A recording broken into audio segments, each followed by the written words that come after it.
যুক্তরাষ্ট্রের ক্যালিফোর্নিয়া অঙ্গরাজ্যের Los Angeles শহরে ছড়িয়ে পড়া ভয়াবহ দাবানল নিয়ন্ত্রণে আনতে ছড়ানো হচ্ছে গোলাপি রঙের গুঁড়া। কর্তৃপক্ষ জানিয়েছে, আগুন নিয়ন্ত্রণে লস অ্যাঞ্জেলেসে হাজার হাজার গ্যালন গুঁড়া ছিটানো হয়েছে। বার্তা সংস্থা এপি জানায়, গোলাপি রঙের উপাদানটির নাম ফসচেক।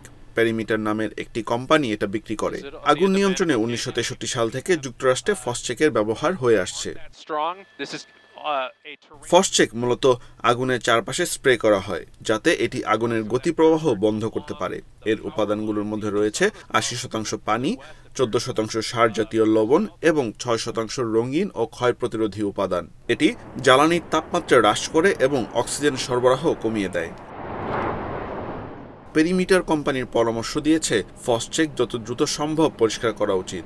এই গুঁড়া যত শুকিয়ে যাবে, পুরোপুরি পরিষ্কার করা তত কঠিন হতে পারে। ছোট কোনো জায়গা থেকে গরম পানি ও অল্প ডিটারজেন্ট ব্যবহার করে এটি উঠিয়ে ফেলা যাবে। আর পৃষ্ঠটি বড় হলে পানির উচ্চ চাপ ব্যবহার করে পরিষ্কার করতে হবে। তবে ফসচেকের ব্যবহার নিয়ে বিতর্ক রয়েছে। সমালোচকদের মতে এটা পরিবেশের জন্য ক্ষতিকর। এতে থাকা রাসায়নিক উপাদান কার্যকর নয়, জলাশয়ের মাছ মেরে ফেলে।